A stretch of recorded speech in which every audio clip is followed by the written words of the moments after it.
I saw my husband throw a suitcase into the lake. The suitcase hit the water with a sound I'll never forget. A dull splash that seemed to swallow everything, my breath, my hope, the 32 years I thought I knew my husband. I stood behind the willow tree at the edge of our property, watching Marcus heave that burgundy leather case into Meadow Lake, the same lake where we'd spread my first husband David's ashes 15 years ago. My hands trembled as I gripped my phone. The morning mist was still rising off the water, turning everything ghostly. Marcus looked over his shoulder twice before walking back to the house, his shoulders hunched like a man carrying a terrible secret. But here's what he didn't know. I'd already opened that suitcase 3 hours earlier. I want to pause because I'm so grateful you are listening to my story. If you are watching this, please hit that like button and subscribe to my channel. I need to know if this story of revenge is reaching people who understand betrayal. Drop a comment and tell me what city you are watching from. I want to see how far this tale has traveled. Because what I found in that suitcase didn't just freeze my blood, it melted the lies of 7 years. I met Marcus Chen at a grief support group in 2017.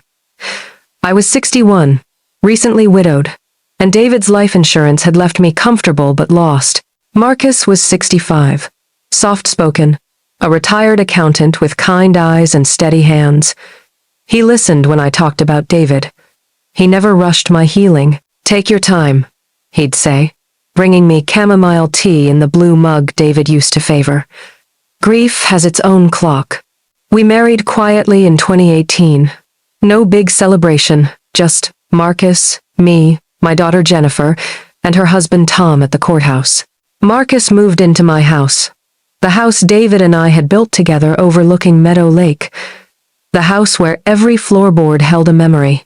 I should have noticed the small changes immediately. First, David's photos started disappearing. Not all at once, just gradually. Marcus would say things like, "Don't you think it's time to move forward, Eleanor?" His voice was always gentle, his smile understanding. Keeping shrines to the past isn't healthy. Then came the financial suggestions. Marcus offered to help organize my accounts. Being an accountant, it made sense. I was grieving, distracted, grateful for help. I signed papers, power of attorney papers, joint account papers, trust modification papers. Marcus spread them on the kitchen table, the smell of his cologne mixing with fresh coffee, pointing with his gold pen at signature lines. "Just standard stuff," he'd assure me. "Makes everything easier if something happens to either of us." David used to tell me, "Eleanor, read everything twice before signing once." But I was tired, lonely. Marcus's attention felt like a warm blanket after years of cold. By 2020, Marcus had reorganized everything. My accounts now bore both our names. The house deed had been updated for tax purposes. My retirement funds were better managed through his investment strategies. Jennifer expressed concern, but I defended Marcus. "He's helping us, sweetheart," I told her over Sunday lunch, the scent of my pot roast filling the kitchen. "He's a professional." Jennifer's eyes held worry I chose to ignore. "Mom, Dad left you secure.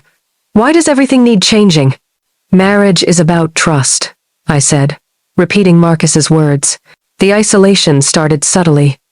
Marcus suggested Jennifer and Tom visited too often.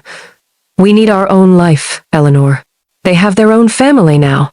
When my friend Margaret called, Marcus would hover, his presence making conversations strained and short. When I mentioned my Thursday book club, he'd look wounded. "I thought we'd spend evenings together," he'd say, and guilt would wash over me. By 2022, I rarely saw Jennifer. Margaret had stopped calling. The house that once hummed with laughter now echoed with silence. Just Marcus and me, and increasingly, just Marcus's rules. The thermostat stays at 68 energy costs. "No more deliveries, we have everything we need." "Why do you need a new coat? The old one is fine." I existed in my own home like a ghost. David's memory lived only in my heart now. Every photo, every memento had vanished during Marcus's spring cleaning sessions. When I protested, he'd sigh. "You're being sentimental, Eleanor. We need to live in the present." That night I cried in the bathroom, the old clawfoot tub cold against my back, wondering when I'd become so small. The final cruelty came in December 2024. Jennifer announced her pregnancy, my first grandchild. I wept with joy. I wanted to help, to be present, to finally have purpose again. But when I mentioned contributing to the nursery, Marcus's face hardened. "We can't afford that, Eleanor. But David's insurance is managing our retirement," Marcus interrupted, his voice sharp for the first time. "You don't understand finances." I felt like a stranger in my own home, in my own life. The letter arrived on January 15th, 2025. Thick cream-colored envelope, law firm return address. I was making coffee, the morning sun streaming through the kitchen window. When Marcus came downstairs and intercepted the mail, his face went pale. "What is it?" I asked. "Nothing. Just junk." But he shoved the envelope in his briefcase with shaking hands. That afternoon, while Marcus was at his supposed golf game, I did something I'd never done. I looked in his briefcase. The smell of leather and his papers filled my nose as I carefully extracted the envelope. The letter was from Whitmore and Associates, estate attorneys. "Dear Mrs. Eleanor Whitmore Chen, we are writing to inform you that the estate of your late aunt, Dorothy Whitmore, has been settled. As her sole surviving niece, you are the beneficiary of her entire estate, valued at $1.2 million, including her property at 47 Seaside Drive, Cape May, New Jersey. Please contact our office to finalize the transfer." My hands shook so violently the paper rattled. Aunt Dorothy. I'd visited her every summer as a child, but we'd lost touch when she moved to assisted living. I had no idea she'd passed, no idea she'd left me everything. And Marcus had intercepted the letter. That evening, he came home smelling of cigars, not grass. "How was golf?" I asked carefully. "Fine," he said, kissing my forehead. His lips felt like ice. I waited 3 days. 3 days of watching Marcus act normal while my heart hammered against my ribs. Then I called Whitmore and Associates myself. "Mrs. Chen, we've been trying to reach you for weeks," the lawyer said. "We sent several letters. This is the first I've received," I lied. "Odd. Well, we need your signature to proceed with the transfer. There's also the matter of property taxes on the Cape May house. They're current, but decisions need to be made." "I'll come to your office," I said. "This week." When I told Marcus I was going to Cape May, his eyes flashed. "Why?" "To visit. I need a change of scenery." "Eleanor, that's impractical. The expense—" "I'm going." My voice surprised both of us. His jaw clenched. "Fine, I'll come with you." "No." That single word hung in the air between us like smoke. The room went silent. Marcus's mask cracked. "You got the letter." "Not a question. An accusation." "You've been hiding my inheritance," I said quietly. "Our inheritance," he corrected, his voice turning cold and sharp as January wind. "We're married, Eleanor. Everything is ours. Aunt Dorothy left it to me. And you'll share it with your husband." He stepped closer, and for the first time, I felt afraid in my own kitchen. "Unless you want Jennifer to know how selfish her mother is." "Selfish? Hoarding money while your daughter struggles, while your future grandchild needs security." His words were surgical, designed to wound. "What kind of grandmother are you?" My heart sank. David used to say, "A person who uses your love as a weapon doesn't deserve to hold it." That night, I made a decision. I booked a flight to Cape May alone. When Marcus discovered this, he exploded. "You ungrateful woman, after everything I've done for you." The next morning, I found the locks changed. My suitcase sat on the front porch, the burgundy leather case David had bought me for our 25th anniversary. A note taped to it. "Go to your precious aunt's house. You're not welcome here anymore. I stood on that porch, the cold February wind cutting through my coat, staring at my own home now barred to me. A home I owned. Neighbors' curtains twitched. Mrs. Patterson from next door came out in her bathrobe, the smell of her coffee reaching me across the yard. Eleanor, what's happening? I don't know, I whispered. I dragged my suitcase to Margaret's house 3 blocks away. She opened the door, took one look at my face, and pulled me inside. Her living room smelled like cinnamon and safety. Tell me everything, she said. And I did. Margaret's eyes grew wider with each detail. When I finished, she was quiet for a long moment. Eleanor, I need to tell you something. 2 weeks ago, I saw Marcus at the Pearl, that expensive restaurant downtown. He was with a younger woman. They were very comfortable with each other.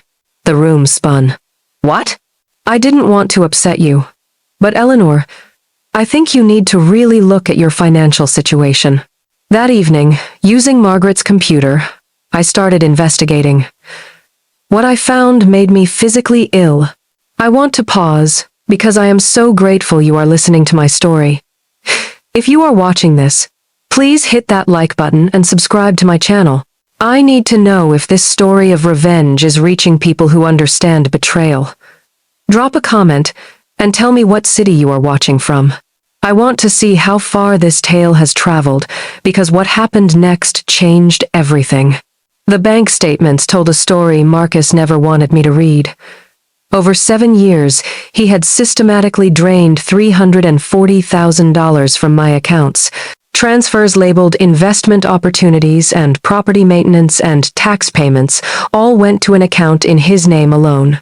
The house deed had been altered. I was listed as a tenant, not an owner, through some legal maneuvering I didn't understand yet, but would. My retirement accounts had been liquidated and reinvested in ventures that didn't exist. I sat in Margaret's guest room, the lavender scent of her potpourri filling my nose, surrounded by 7 years of financial documents I'd requested from my bank. My hands shook as I called Jennifer. Mom? Are you okay? Marcus said you'd had a breakdown and left. Of course he did. Sweetheart, I need you to come to Margaret's house. Bring Tom. I need to show you something. When Jennifer saw the documents, she cried. Tom, a software engineer with a methodical mind, started organizing everything chronologically. This is fraud, Tom said quietly. Eleanor, your mother is right. This is systematic financial abuse. But the house, Jennifer's voice broke, Dad's house, the original deed is still valid, Margaret said. She'd called her lawyer friend, Richard Morrison, who arrived that evening with his briefcase and reading glasses. Richard smelled like old books and purpose. He studied the documents for 2 hours. Finally, he looked up. The deed modification is fraudulent. The signatures look forged. We'll need an expert to confirm, but I'd bet my license on it. Eleanor never actually signed this. The power of attorney documents give Marcus financial authority, but not ownership. He's been using legal-sounding language to confuse and intimidate you. Can we fix this? I asked. We can do better than fix it, Richard said, his eyes sharp. We can prosecute it. But first, we need to secure your inheritance before Marcus knows it exists. The next morning, Margaret drove me to the airport. Through her car window, I could see Meadow Lake in the distance, its surface smooth as glass. I thought of David's ashes, scattered there with such ceremony 15 years ago. David, who had trusted me to be strong. A signature never lies, I whispered, remembering another of his sayings. But a forger always gets caught. In Cape May, Aunt Dorothy's house was a small blue cottage 2 blocks from the ocean. The smell of salt air and weathered wood greeted me. Inside, everything was modest but pristine. Dorothy had lived simply, saved carefully, invested wisely. The lawyer, Mr. Whitmore, was elderly and kind. Your aunt spoke of you often, he said. She wanted you to have security. I signed the inheritance papers with my own hand. My real signature. The one I'd practiced since I was 6 years old. The one that matched every document from before Marcus entered my life. "There's something else," Mr. Whitmore said. "Your aunt kept meticulous records. When I called your home in December to notify you of her passing," a man answered. "He said you were unavailable and he'd handle all communications. He asked if the inheritance could be transferred directly to a joint account." My blood went cold. "What did you say?" I said absolutely not. Estate law is clear. Inheritances go to named beneficiaries, not spouses, unless specifically willed. He became quite insistent, even threatening. "Do you have a recording?" "Our office records all calls." He smiled slightly. "Would you like a copy?" I stayed in Cape May for a week. Each morning I walked the beach, the wind pulling at my coat, the waves roaring their ancient rhythm. Each evening I sat in Dorothy's cottage, the creaking floors and distant foghorns keeping me company, and I planned. Back home, Marcus was busy. Jennifer had become my spy reluctantly, painfully, but necessarily. She reported that Marcus had listed my house for sale. He'd told the realtor that I'd moved to assisted living and granted him authority to sell. He'd also been seen repeatedly with the same woman Margaret mentioned, Valerie Ashford, 42, a paralegal at a law firm. According to social media, which Tom investigated with the thoroughness of a forensic accountant, Valerie had been posting photos of expensive dinners, jewelry, and weekend getaways. All funded, I realized with sick certainty, by my money. Marcus had even started planning a cruise, a 3-week Mediterranean vacation for February 2026. "The brochures sat on my kitchen counter," Jennifer reported. "My kitchen counter. Let him plan. Let him spend. Let him believe he'd won. Because I had something Marcus had forgotten about in his greed. The original deed to my house, stored in a safety deposit box David had opened in 1998. A box Marcus didn't know existed. A box with only my name on the access list. I had 7 years of bank statements showing fraud. I had Dorothy's lawyer's recorded call where Marcus tried to steal my inheritance. I had Margaret as a witness to his affair. I had Jennifer's documentation of his lies about my breakdown. And I had something else, something I'd discovered the morning before Marcus threw that suitcase in the lake. At 4 a.m. on February 28th, I had come home. I still had my key to the back door. Marcus had only changed the front lock. I'd crept into my own house like a thief, the smell of my own furniture foreign after weeks away. I needed documents from my office, papers David had left me in his filing cabinet. That's when I saw the burgundy suitcase, my suitcase, sitting open in Marcus's study. Inside were documents, falsified tax returns showing me as incompetent, a draft will leaving everything to Marcus, forged medical reports diagnosing me with dementia, letters supposedly from me, stating I wanted Marcus to have full control, and plane tickets, 2 tickets to the Cayman Islands, dated March 15th, Marcus's name and Valerie's name. My hands shook as I photographed everything with my phone. Every page, every lie. The flash seemed impossibly bright in the dark house. I heard Marcus stirring upstairs. I closed the suitcase exactly as I'd found it and slipped out the back door, my heart pounding so hard I thought I'd faint. 3 hours later, I watched him throw that suitcase into the lake.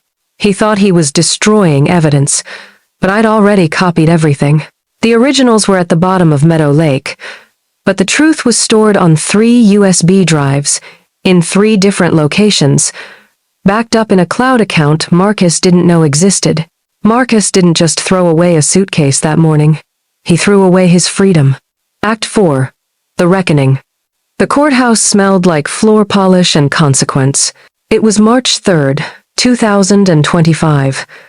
Richard Morrison had filed multiple legal actions, fraud charges, identity theft, attempted theft of property, forgery. The district attorney's office had taken particular interest in the forged medical documents, apparently, creating false dementia diagnoses to steal someone's assets is a special kind of crime that makes prosecutors very, very motivated. Marcus sat across the courtroom with a lawyer who looked increasingly uncomfortable. Valerie was noticeably absent. Funny how people disappear when police start asking questions about stolen money. Judge Patricia Reeves, a stern woman in her 60s with silver hair and no patience for nonsense, reviewed the evidence. The silence was broken only by the turning of pages and someone's coughing in the back row. "Mr. Chen," Judge Reeves finally said, "I've reviewed the documentation. The court has authenticated handwriting samples. The bank has confirmed unauthorized transfers. We have recorded phone calls showing intent to defraud. And you thought throwing a suitcase into a lake would solve your problem?" Marcus's face had gone gray. "Your Honor, there's been a misunderstanding." "No," the judge interrupted. "There's been theft. Let me summarize. Over 7 years, you systematically stole over $300,000 from your wife. You forged legal documents. You created fake medical records. You attempted to steal a $1.2 million inheritance. You committed identity theft by listing her house for sale without authority. Mr. Chen, you didn't just betray your wife's trust, you committed at least 8 felonies." I sat perfectly still. Jennifer held my hand. Margaret sat behind me, and I could feel her presence like armor. "Mrs. Chen," the judge addressed me. "Do you wish to make a statement?" I stood. My legs felt steady for the first time in weeks. "Your Honor, when I married Marcus, I was grieving and vulnerable. He seemed kind, but kindness that comes with conditions isn't kindness, it's manipulation." My voice didn't shake. "My first husband, David, used to say, 'Money can't buy peace, but theft will steal your soul.' Marcus chose to steal. Not just my money, but my dignity, my home, my identity. He isolated me from my daughter. He tried to paint me as incompetent to the world. He planned to abandon me, penniless, while he vacationed with another woman on my dime. Marcus wouldn't meet my eyes. But here's what he didn't understand. I am not weak. I was grieving, then I was trusting, then I was foolish. But I was never weak, and the moment I understood what was happening, I didn't become angry, I became meticulous. I pulled out a leather notebook, one I'd been keeping since December. I documented everything, every conversation, every discovery, every lie, because David taught me something else. Truth doesn't need a defender, it just needs a witness. The judge nodded slowly.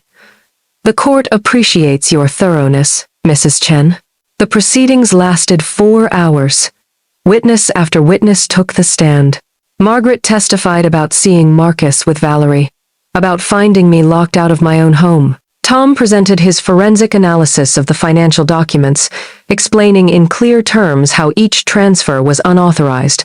Mr. Whitmore testified via video call about Marcus's attempt to intercept my inheritance. The bank manager confirmed that signatures on transfer documents didn't match my historical signature on file. And then the handwriting expert showed side-by-side comparisons. My real signature versus the forgeries Marcus had created. The differences were obvious once you knew to look. Marcus's lawyer tried. He suggested I'd been complicit, that I'd authorized the transfers and was now having regrets. He implied I was simply a bitter ex-wife. Then Richard played the recording of Marcus's phone call to Dorothy's lawyer, where his voice cold, calculating, so different from the gentleman I'd married, demanded the inheritance be handled appropriately since my wife isn't competent to make these decisions. The courtroom was silent. "Your Honor," Marcus's lawyer said weakly, "my client is willing to return the funds." "Too late for that," Judge Reeves said. "The restitution will be ordered. Mr. Chen, you are remanded into custody pending sentencing. Bail is denied given your documented plans to flee the country." 2 officers approached Marcus. As they put handcuffs on him, he finally looked at me. Really looked at me. "Eleanor," he whispered, "I loved you once." "No," I said quietly. "You loved my money. You tolerated me." They led him away. Jennifer was crying. Tom had his arm around her. Margaret was smiling like a warrior who'd won a difficult battle.